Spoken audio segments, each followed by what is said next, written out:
ഇപ്പൊ ഇന്ത്യ പാകിസ്ഥാൻ വാറുമായി ബന്ധപ്പെട്ട് പല ലേഖനങ്ങൾ, പല ആർട്ടിക്കിള്, പല അനാലിസിസ് ഒക്കെ നിങ്ങൾ വായിച്ചു കാണും.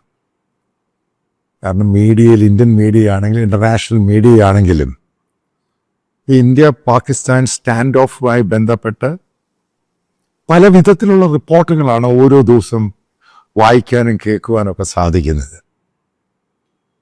പക്ഷെ ഞാൻ ഈ വീഡിയോയിൽ പറയുന്ന കണ്ടന്റ് നിങ്ങൾ ആ കാണുന്ന രീതിയിലുള്ള ഒരു റിപ്പോർട്ടാജ് അല്ല. ഇത് വ്യത്യസ്തമായ രീതിയിലാണ് ഞാനിത് പറയുന്നത്. ഇതൊരു ചോദ്യമുണ്ട്. ഇപ്പം ഇന്ത്യ പാകിസ്ഥാൻ ഈ സ്റ്റാൻഡ് ഓഫ് വാർ, അതുമായി ബന്ധപ്പെട്ട് ചൈനയ്ക്ക് എന്താണ് ഇത്ര വലിയ താല്പര്യം? ഉറപ്പായിട്ടും ചൈനയ്ക്ക് വലിയ താല്പര്യമുണ്ട്.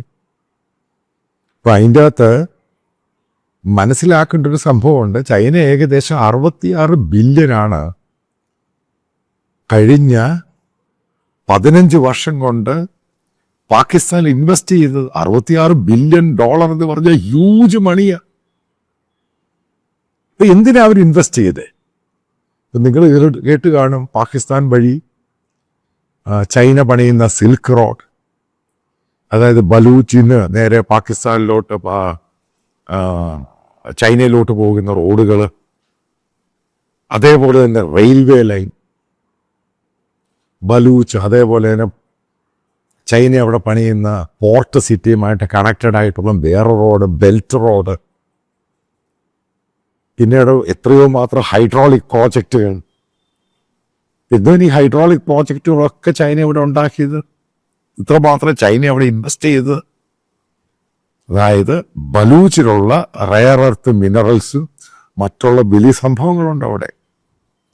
ഇപ്പൊ പാകിസ്ഥാൻ അത് ഇൻവെസ്റ്റ് ചെയ്യാൻ അത്രയും പണമില്ല. അപ്പൊ ചൈനയാണ് അത് ഇൻവെസ്റ്റ് ചെയ്തിരിക്കുന്നത്.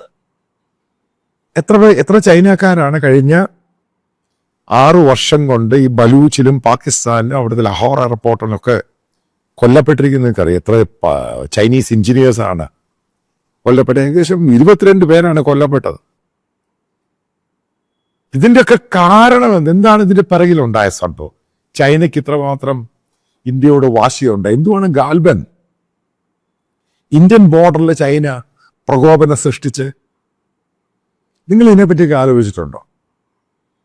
ഇതാണ് നമ്മൾ മനസ്സിലാക്കേണ്ടത്. ചൈനയുടെ താല്പര്യം എന്താണ്? അവിടെയാണ് ഇന്ത്യ ഗവൺമെന്റ് ബലൂച്ച് പോരാളികളെ കൊണ്ടും താലിബാൻ പാകിസ്ഥാനെയും കൊണ്ട് പാകിസ്ഥാനി കയറി അടിക്കാൻ പാ. ഇവരൊക്കെ അവിടെ പാകിസ്ഥാനിൽ ചൈനയ്ക്കെതിരെ വലിയൊരു പ്രക്ഷോഭം അവിടെ പാകിസ്ഥാനികൾ ഉണ്ടാക്കി. ഉറപ്പായിട്ട് ഇതിൻ്റെ പുറകിലൊക്കെ ഇന്ത്യയായിരുന്നു. അതായത് പാകിസ്ഥാനെ 2-3 പീസാക്കാനുള്ള പരിപാടി ഇന്ത്യ ആവിഷ്കരിച്ചു. ഇതാണ് ഞാൻ നേരത്തെ പറഞ്ഞത്. എന്താണ് അജിത് ഡോവൽ നേരത്തെ പറഞ്ഞത്? ഇവിടെയാണ് ചൈനയ്ക്ക് പ്രകോപനം ഉണ്ടായത് എല്ലാ രീതിയിലും. കാരണം ചൈനീസ് ആൾക്കാർ കൊല്ലപ്പെട്ടു, ചൈനയുടെ ഇൻവെസ്റ്റ്മെന്റ് മുഴുവനും. കാരണം അവരുടെ ബെൽറ്റ് റോഡാണെങ്കിലും സിൽക്ക് റോഡാണെങ്കിലും അതേപോലെ അവരുടെ റെയിൽവേ പ്രോജക്റ്റ് ആണെങ്കിലും വല്ലാത്ത ഡിഫിക്കൽട്ട് ടെറൈനിൽ കൂടാണ്. അവിടെ മുഴുവനും പ്രശ്നം. ഇതൊന്നും കംപ്ലീറ്റ് ചെയ്യാൻ പറ്റിയില്ല. എല്ലാം പകുതിക്ക് വെച്ച് ഇവരെ ഇട്ടങ്ങ് പോയി. അപ്പൊ ചൈനയുടെ ഉദ്ദേശം എന്തായിരുന്നു? പാകിസ്ഥാൻ ഇത്രമാത്രം ഇൻവെസ്റ്റ് ചെയ്ത് കഴിഞ്ഞാൽ ഏകദേശം 2,60,000 ചൈനീസ് സിറ്റിസൺ അവർക്ക് ജോബ് കിട്ടും. ഹ്യൂജ് ഇൻവെസ്റ്റ്മെന്റ് ആണ് ചൈന ഉദ്ദേശം അവിടെ. അല്ലെങ്കിൽ 66 ബില്യൺ അവർ കയറി ഇൻവെസ്റ്റ് ചെയ്തില്ല.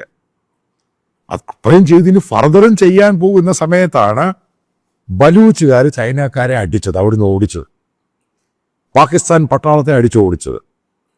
അതിൻ്റെ എല്ലാം കൗണ്ടർ പ്രോഡക്റ്റ് ആയിട്ടാണ് ഇന്ത്യയുടെ അതിർത്തിയിൽ, ചൈനീസ് ഇന്ത്യയുടെ അതിർത്തിയിൽ ഗാൽവനിലാണെങ്കിലും അരുണാചലിലാണെങ്കിലും ലേ ലഡാക്കിലാണെങ്കിലും അവർ പ്രശ്നമുണ്ടാക്കിയത്. അതിൻ്റെ പേരിലാണ് പാകിസ്ഥാനെ പ്രോക്സിയായിട്ട് നിർത്തിയിട്ട്, പാകിസ്ഥാൻ പട്ടാളത്തെ മുന്നിൽ നിർത്തിയിട്ട് ചൈന നമുക്കെതിരെയാണ്. ഇത് പാകിസ്ഥാന്റെ മാത്രം പ്രോഡക്റ്റ് അല്ല ഈ ടെററിസം ഇപ്പോഴുണ്ടായേക്കുന്നത്. ഇത് ചൈനയുടെ കൂടെ പ്രോഡക്റ്റാണ്.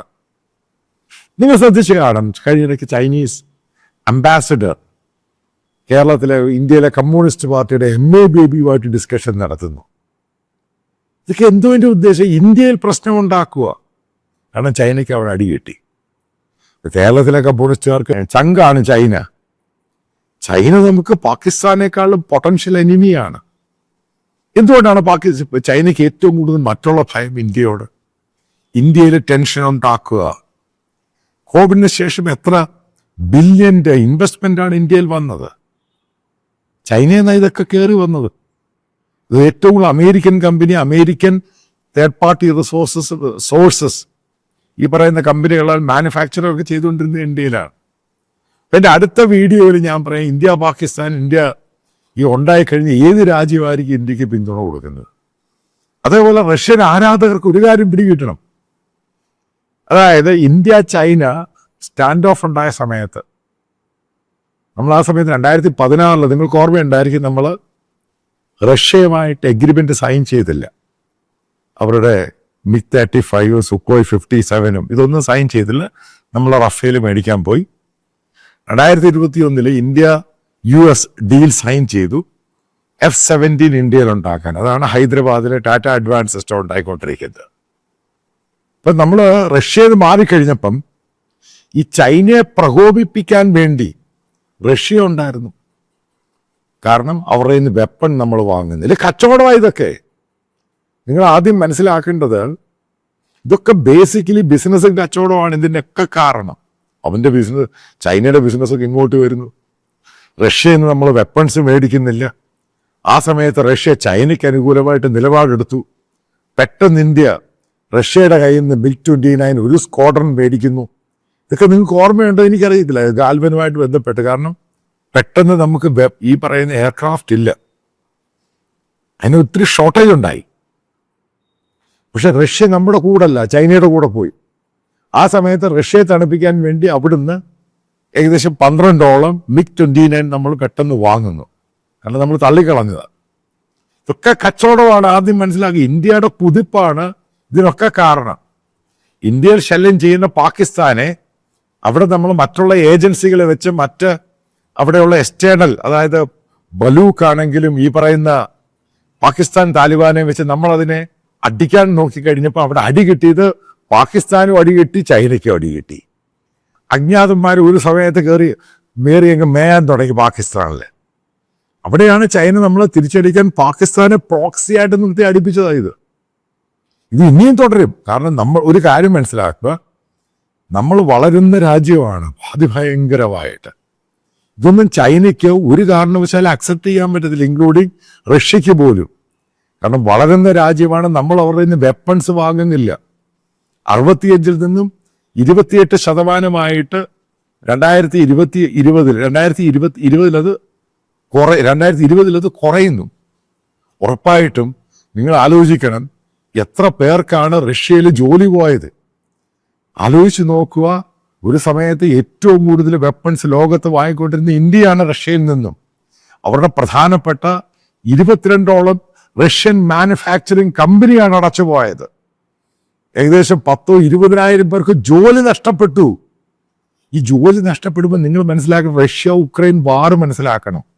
അവർക്ക് വെപ്പൺസ് ഉണ്ടാക്കാനുള്ള ഫാക്ടറിയിൽ അവർ ഉദ്ദേശിക്കുന്ന രീതി മറ്റുള്ളവർക്ക് വെപ്പൺ ഉണ്ടാക്കി വെച്ചാൽ അവർക്കും വെപ്പൺ ഉണ്ടാക്കാം. കാരണം ഇന്ത്യ വാങ്ങുന്നില്ല. അതുകൊണ്ടാണ് അവർ വെപ്പൺ തന്നെ മാനുഫാക്ചർ ചെയ്ത് പല കമ്പനികളും അടച്ചുപോയി. അതുകൊണ്ട് അവർക്കും ഷോർട്ടേജ് ആയി.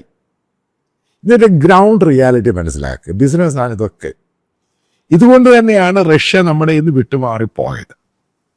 അപ്പം ഇതിനകത്ത് ഞാൻ അടുത്ത വീഡിയോയിൽ കുറച്ചും കൂടെ ഇൻ ഡീറ്റെയിൽ ആയിട്ട് ഇന്ത്യ അമേരിക്ക റിലേഷൻഷിപ്പ് പറയാം. കാരണം അമേരിക്ക എത്രയാണ് ഇന്ത്യയിൽ ഇൻവെസ്റ്റ് ചെയ്തിരിക്കുന്നത്. അപ്പം അതുമായിട്ട് ബന്ധപ്പെട്ടാണ് അമേരിക്ക അവർക്ക് പിന്തുണയ്ക്കുക എന്നുള്ള കാര്യം പല ആൾക്കാരും ചോദിക്കുന്ന, ആര് നമ്മളെ പിന്തുണയ്ക്കുക എന്നുള്ള സംഭവം. അതിനെപ്പറ്റി ഇൻ ഡീറ്റെയിൽ ആയിട്ട് അടുത്ത വീഡിയോയിൽ പറയാം. തിരിച്ചു വന്നു കഴിഞ്ഞാൽ എന്തുകൊണ്ടാണ് ഇപ്പോൾ ചൈന നമ്മളെ എതിർക്കുന്നത്? ഈ പാകിസ്ഥാൻ പ്രോക്സിയെ ഉപയോഗിക്കുന്നു. ഇവിടെ നിങ്ങൾ മനസ്സിലാക്കുക, റഷ്യയുടെ പഴയ രീതിയിലുള്ള നമുക്ക് സപ്പോർട്ട് ചെയ്യുന്ന രീതിയിൽ റഷ്യ സ്റ്റേറ്റ്മെന്റ് കൊടുത്തിട്ടില്ല. പ്രധാനമന്ത്രി മോദി റഷ്യയിൽ പോകാനിരുന്നതിൻ്റെ പേരിൽ പോക്ക് മുടക്കി. ഇവിടെയൊക്കെ മനസ്സിലാക്കേണ്ടത് റഷ്യക്ക് ഈ പഴയ സ്നേഹമൊന്നുമില്ല. കാരണം പഴയ കച്ചവടം അവർക്ക് കിട്ടുന്നില്ല. പല കാരണങ്ങളുണ്ട്. ഇതെല്ലാം കൂടെ ബേസ് വെച്ച് നോക്കുമ്പോൾ പാകിസ്ഥാൻ പ്രോക്സിയെ ഉണ്ടാക്കിയത് മാത്രമല്ല, ഇന്ത്യയെ പല രീതിയിൽ അറ്റാക്ക് ചെയ്യാനും ചൈന ശ്രമിക്കുന്നത്. അതായത് ഇന്ത്യ പാകിസ്ഥാൻ വാർ ഉണ്ടാവുകയാണെങ്കിൽ ചൈനയുടെ പൂർണ്ണ പിന്തുണയോടുകൂടിയായിരിക്കും അവർ ഇന്ത്യ അറ്റാക്ക് ചെയ്യുന്നത്. ഇതാണ് ഞാൻ പറഞ്ഞത്. ഈ പറയുന്ന ചൈനയാണെങ്കിൽ റഷ്യയും ഈ കാര്യത്തിൽ നമുക്കിനി വിശ്വസിക്കാൻ കഴിയില്ല, പല കാരണങ്ങൾ. കാരണം ഇന്ത്യ മുന്നോട്ട് പോവുകയാണ്. ഇതൊക്കെയാണ് പല പോയിന്റുകൾ 1 by 1 ആയിട്ട് ഞാൻ പറഞ്ഞു കഴിഞ്ഞപ്പോൾ എനിക്ക് തോന്നുന്നു നിങ്ങൾക്ക് ഇതിനെപ്പറ്റി കൂടുതൽ പിടികിട്ടിക്കാണ് എന്തുകൊണ്ടാണ് ചൈന ഇത്രമാത്രം ഇന്ത്യയെ എതിർക്കുന്നത്. അതേപോലെ ചൈനയെ ആരാധിക്കുന്ന വലിയൊരു വിഭാഗം ആൾക്കാർ കേരളത്തിലുണ്ട്, മലയാളികളുണ്ട്. അവർക്കൊക്കെ ബോധ്യം വരണം, ഇന്ത്യയുടെ മുന്നോട്ടുള്ള പോക്ക് തന്നെയാണ് ചൈനയ്ക്ക് പ്രശ്നം. അത് തന്നെയാണ് അവരുടെ ഏറ്റവും വലിയ പ്രശ്നം. ഇന്ത്യയിൽ അൺസർട്ടനിറ്റി ഉണ്ടാക്കുക, കാരണം ഇൻവെസ്റ്റ്മെന്റ് ഇവിടെ വരത്തില്ല. അപ്പൊ ആ ലക്ഷ്യത്തിന്റെ ഭാഗമായിട്ട് അവരുണ്ടാക്കുന്ന ഈ പറയുന്ന ടെറർ അറ്റാക്ക് ആണെങ്കിൽ, ഇന്ത്യയുടെ അതിർത്തിയിലുള്ള പ്രശ്നമാണെങ്കിൽ, ഇതൊക്കെ അതിന്റെ ഭാഗമായിട്ടുണ്ടാകുന്നതാണ്. അപ്പൊ അതാണ് നമ്മൾ മനസ്സിലാക്കേണ്ടത്. തിരിച്ച് നമ്മൾ ചൈനയ്ക്ക് കൊടുത്താൽ മാത്രമേ ചൈനയ്ക്കും മനസ്സിലാകത്തുള്ളൂ ഇങ്ങോട്ട് വന്നാൽ അങ്ങോട്ട് പോകും. ആ രീതിയിൽ പോവുകയാണെങ്കിൽ ചൈനയ്ക്കും പിടികിട്ടി ഫർദർ ആയിട്ടുള്ള ഈ ഗെയിമുകൾ നടക്കില്ല.